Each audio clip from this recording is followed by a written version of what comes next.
السلام علیکم ورحمۃ اللہ وبرکاتہ۔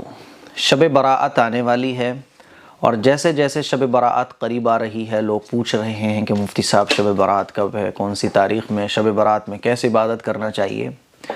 اور جیسے ہی شب برات آتی ہے تو مسجدیں بھر جاتی ہیں، لوگ پوری رات جاگتے ہیں، اگلے دن روزہ رکھتے ہیں۔ اچھی بات ہے، رکھنا بھی چاہیے۔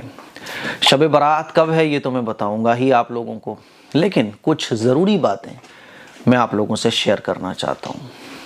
اور یہ جتنی بھی باتیں میں آج کی ویڈیو میں آپ لوگوں سے شیئر کرنے جا رہا ہوں، اس کا مقصد ہے کہ ہم اپنی لائف میں ان کاموں کو کریں جن کو کرنے کا اللہ تعالیٰ نے حکم دیا ہے، اس طریقے کو اختیار کریں جس طریقے پر چلنے پر اللہ اور اللہ کے رسول ہم سے راضی ہوتے ہیں، ان طریقوں کو فالو کریں جس طریقے پر چلنے کا اللہ کے نبی صلی اللہ علیہ وسلم نے ہمیں حکم دیا ہے۔ میرے عزیز بھائیوں اور میری بہنوں، اتنی بات تو آپ سبھی لوگ جانتے ہوں گے کہ اللہ تعالیٰ نے کچھ ہمارے اوپر فرض عبادتیں رکھی ہیں، جیسے کہ 5 وقت کی نماز پڑھنا، یہ ہمارے اوپر فرض ہے۔ یعنی یہ وہ عبادتیں ہیں جو کسی بھی صورت میں معاف نہیں ہیں۔ اگر ہم ان عبادتوں کو نہیں کرتے ہیں، جیسے کہ 5 وقت کی نمازیں روزانہ ہر مسلمان پر فرض ہیں۔ کوئی اگر شخص صاحب نصاب ہے تو اس کے اوپر سال میں 1 مرتبہ زکوٰۃ فرض ہے۔ کوئی اگر صاحب نصاب ہے تو زندگی میں 1 مرتبہ اس پر حج فرض ہے، یعنی اگر وہ حج کرنے کی طاقت رکھتا ہو۔ سال میں 1 مرتبہ رمضان کے روزے فرض ہیں۔ حرام سے بچنا ہر مسلمان پر فرض ہے۔ حلال کو اختیار کرنا ہر مسلمان پر فرض ہے۔ دوسروں کے حق ادا کرنا یہ ہر مسلمان پر فرض ہے۔ تو کچھ چیزیں جو مینڈیٹری ہیں جن کو کرنا، ان کو فرض کہا جاتا ہے۔ اور فرض وہ عبادتیں ہوتی ہیں کہ اگر ہم ان کو نہ کریں تو یہ سمجھ لیں کہ آخرت میں کوئی بھی نفل عبادت ہمیں نہیں بچا سکتی۔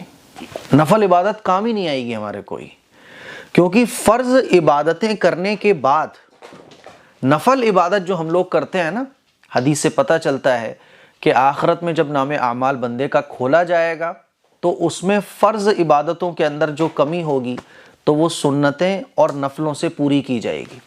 تو پتہ یہ چلا کہ نفل عبادتیں جو ہوتی ہیں وہ قابل قبول ایکسیپٹیبل جب ہی ہوتی ہیں جب بندے نے فرض عبادتیں کمپلیٹ کی ہوں۔ سمجھ آ رہی ہے بات؟ اور اگر مان لیجئے کسی نے نفل عبادتیں نہیں کی لیکن فرض عبادتیں وہ پوری کرتا ہے تو آخرت میں اس سے نفل عبادتوں کے بارے میں سوال نہیں ہوگا۔ فرض عبادتیں اگر کسی نے چھوڑی ہیں تو آخرت میں فرض عبادت کے بارے میں سوال ہوگا کہ یہ نمازیں تم نے کیوں نہیں پڑھیں، یہ تم نے حج کیوں نہیں کیا، یہ رمضان کے روزے تم نے کیوں نہیں رکھے، بھئی یہ تو تمہارے اوپر فرض تھے نا۔ اور جو ایکسٹرا عبادتیں ہیں کر لو تو ثواب ہے۔ نفل عبادتیں جتنی بھی نفل عبادتیں ہیں ان کو کر لو تو ثواب ہے، نہ کرو تو کوئی گناہ نہیں ہے۔ اب آئیے جو بات میں آپ کو سمجھانا چاہتا ہوں وہ کیا ہے۔ جب آپ یہ دونوں بات سمجھ گئے کہ نفل عبادتیں اور فرض عبادتیں، اب شب برات میں عبادت کرنا کیا ہے۔ نفل عبادتیں شب برات کی رات کو اور شب برات کے دن میں ہم نفل روزہ رکھتے ہیں، نفل عبادتیں کرتے ہیں۔ اور شب برات نفل عبادت کرنے کے لیے، نفلی عبادت کرنے کے لیے بہت عظیم الشان رات ہے۔ اس رات میں نفل عبادت کرنے کا ثواب بہت بڑا ہوا ہے۔ اور ایک بات اور یاد رکھیں آپ لوگ کہ کسی بھی نفل عبادت کا ثواب فرض کے برابر نہیں ہو سکتا ہے۔ فرض تو فرض ہے۔ جیسے ایگزام دینے جاتے ہو نا آپ، تو مان لیجیے 5 کویسچنس ہیں تو اس میں سے 3 کرنا مینڈیٹری ہوتے ہیں۔ 3 کرنے پر 100 نمبر کا اگر پیپر ہے، 3 سوالوں کے آپ جواب دو گے تو 30 نمبر ملیں گے ایک سوال کا جواب دینے پر۔ تو 3 سوالوں کے جب آپ جواب دو گے تو 90 نمبر آپ کے ہو جائیں گے۔ 10 نمبر جو ایکسٹرا آپ کے ہوتے ہیں وہ کس کے ہوتے ہیں جی؟ رائٹنگ کے۔ آپ نے کیسے خوبصورتی کے ساتھ لکھا ہے، کیسے خوبصورتی کے ساتھ جواب دیا ہے، صفائی ستھرائی کے 10 نمبر جو ایکسٹرا ہوتے ہیں وہ آپ کو کم ملتے ہیں۔ وہ 10 نمبر آپ کو تب ملیں گے جب آپ 90 نمبر حاصل کر لو گے۔ وہ جو 10 نمبر رائٹنگ کے اور صفائی ستھرائی کے اور آپ نے کس طرح سے سوالوں کے جوابات دیے ہیں، وہ 10 نمبر ایکسٹرا آپ کے تب ہی ماننے ہوتے ہیں، تب ہی ایکسیپٹیبل ہوتے ہیں جب آپ نے 90 نمبر حاصل کیے ہوں۔ ایک اسٹوڈنٹ وہ 10 نمبر ہی حاصل کرنے بس بیٹھ جائے کہ میں صاف ستھرا لکھوں گا اور 3 سوالوں کے 5 میں سے 3 سوالوں کے جواب نہ دے جو مینڈیٹری تھے، تو مجھے آپ بتائیے کہ وہ 10 نمبر جو ایکسٹرا ہیں وہ کسی کام کے ہوں گے کہ نہیں ہوں گے؟ نہیں ہوں گے نا. کیوں نہیں ہوں گے؟ کہ بھائی پہلے 3 سوالوں کے جواب مینڈیٹری ہیں نا پاس ہونے کے لیے 90 نمبر. 3 سوالوں کے جواب تو پہلے دے دو آپ. تو اسی طرح سے نفل جو عبادتیں ہیں، فرض عبادتوں کی فکر ہمارے اندر جب پیدا ہوگی، فرض عبادتوں کو جب ہم اچھے طریقے سے ادا کرنے والے ہوں گے، تب یہ نفل عبادتیں ہمارے کام آئیں گی. اب میں جو بات آپ کو سمجھانا چاہ رہا ہوں وہ یہ سمجھو میرے عزیز بھائیوں، میری بہنوں، کہ آج کل نفل نمازوں کی اہمیت ہمارے دلوں کے اندر، نفل عبادتوں کی فکر اور نفل عبادتوں کا اہتمام، اور یہ خاص جو راتیں ہوتی ہیں جن میں عبادت کرنا نفلی عبادت کا ثواب رکھتا ہے، ان کی اتنی فکر آج ہمارے دلوں کے اندر پیدا ہو چکی ہے کہ جو فرض عبادتیں ہیں اس کی ہمیں آج کل کوئی فکر نہیں ہے. دیکھیے آپ، شب برات کی فکر ہے نا سب کو، شب برات کو عبادت کرنی ہے. میں یہ نہیں کہہ رہا ہوں کہ شب برات میں عبادت نہیں کرنا چاہیے، اللہ معاف کرے، لیکن جو ہمارا مائنڈ بالکل چینج ہو گیا ہے کہ جو چیز اہم ہے اس کو ہم اتنا اہم نہیں سمجھ رہے، اور جو چیز اتنی اہم نہیں ہے ہم اس کو اتنا اہم سمجھ رہے ہیں. یہ میں سمجھانا چاہ رہا ہوں.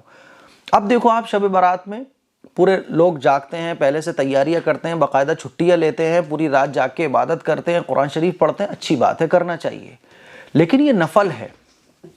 نفل ہے یعنی اگر کرو گے تو اللہ تعالیٰ ثواب دے گا، اور یہ ثواب بھی آپ کو، آپ کا ایکسیپٹیبل، قابل قبول کب ہوگا؟ جب آپ فرض عبادتوں کا اہتمام کرنے والے ہو گئے.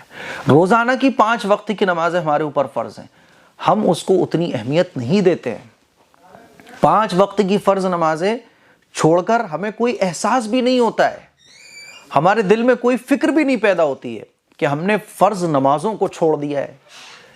رمضان کے روزے ہمارے اوپر فرض ہیں، ان کو ہم چھوڑ دیتے ہیں، اور کوئی احساس بھی ہمارے دل میں نہیں ہوتا کہ رمضان کے روزے ہمارے چھوٹ گئے. فرض عبادتیں جو ہمارے اوپر ہیں کرنے کی، حرام سے بچنا، نہ جانے کتنے گناہ آج کل ہم لوگ روزانہ حرام کرتے ہیں اور ہمیں احساس تک نہیں ہوتا. وہ فیلنگ ہی ہمارے اندر سے ختم ہو گئی ہے، جو فیلنگ ہمیں یہ احساس کراتی ہے کہ دیکھو تم نے یہ غلط کیا ہے. اور جیسے ہی نفل عبادتوں کی رات یا کوئی نفل روزہ، جیسے محرم کا روزہ نفلی روزہ ہے، 10 محرم کا روزہ، شب برات میں عبادت کرنا یہ نفلی، ان چیزوں کی اہمیت ہمارے دل میں اتنی بیٹھی ہوئی ہے کہ اس کو ہم چھوڑتے نہیں ہیں. میں یہ نہیں کہہ رہا ہوں کہ آپ چھوڑو، لیکن میں یہ سمجھانا چاہ رہا ہوں آپ کو کہ جو ضروری چیزیں ہیں جن کے نہ کرنے سے اللہ تعالیٰ کا غضب ہمارے اوپر نازل ہوتا ہے، ان چیزوں کی فکر اور ان چیزوں کی اہمیت ہمارے دل سے آج کیوں ختم ہو گئی ہے. شب برات میں آپ عبادت کیجئے، لیکن آپ شب برات سے ایک دن پہلے بھی اور روزانہ بھی نہ جانے کتنے حرام کام کر رہے ہو، اس سے بچنے کی کیوں فکر نہیں ہے؟ روزانہ کی جو 5 وقتی کی نماز اللہ تعالیٰ نے فرض فرمائی ہیں ان کو ادا کرنے کی کیوں فکر نہیں ہے؟ رمضان کے روزے جو ہمیں رکھنا چاہیے ان کو ہم کتنا چھوڑ دیتے ہیں، اس کو ادا کرنے کی ہمارے اندر فکر کیوں نہیں ہے؟ شب برات آئی اور بس پورے رات آپ جاگ لیے، اس سے کیا مغفرت ہو جائے گی؟ اس سے کیا اللہ راضی ہو جائے گا؟ میرے عزیز بھائیوں، میری بہنوں، صرف ایک رات نفل عبادت کرنے سے اللہ راضی نہیں ہوگا. روزانہ کی زندگی صبح اور شام اللہ اور اللہ کے رسول کے طریقے کے مطابق گزریں، تب ہماری شب برات بھی کامیاب ہے، تب ہمارا محرم کا روزہ بھی کامیاب ہے، اور تب ہماری ہر نفل عبادت قابل قبول ہے جب ہمارے دل میں فرض عبادتوں کی اہمیت ہو. تو فرض عبادت، اس کی اہمیت اپنے دل میں پیدا کرو. میں دیکھ رہا ہوتا ہوں کہ شب برات سے ایک دن پہلے بھی لوگ، شب برات کے دن بھی آپ یہ سمجھ لو کہ دن میں جو نمازیں ہوتی ہیں فرض، اس کی فکر نہیں کرتے. تو فرض کی اہمیت آج مسلمانوں کے اندر سے ختم ہو گئی، اور نفل کی اہمیت ایسی ہے کہ 15 دن پہلے سے اس کی تیاریاں ہوتی ہیں. یہ غلط طریقہ ہے. فرضوں کی اہمیت پہلے، اور شب برات میں جو نفل عبادت ہیں اس کی بھی اہمیت ہے. لیکن یہ بات سمجھو آپ لوگ. مجھے امید ہے کہ جو میں آپ کو سمجھانا چاہ رہا ہوں وہ آپ کو سمجھ آ گیا ہوگا. اب آئیے میں بتاتا ہوں کہ شب برات کب ہے. شب برات جو ہے وہ 7 مارچ کو ہے. 7 مارچ کو جب دن گزر جائے گا تو مغرب کی نماز کے بعد جو رات آئے گی وہ شب برات کی رات ہوگی. 7 مارچ میرے خیال میں منگل کا دن پڑ رہا ہے، تو 7 مارچ کو منگل ہے. 7 مارچ کا جب دن گزر جائے گا اور مغرب کی نماز کے بعد رات شروع ہوگی تو وہ جو رات آئے گی وہ شب برات کی رات ہے۔ اب شب برات میں کون سی عبادت کرنا چاہیے، کیسے کرنا چاہیے، وہ انشاءاللہ آنے والی ویڈیوز آپ کو ملیں گی۔ آپ کے ذہن میں اگر کوئی سوال ہے تو کمنٹ باکس میں جا کے کمنٹ ضرور کیجیے گا۔ السلام علیکم ورحمۃ اللہ وبرکاتہ۔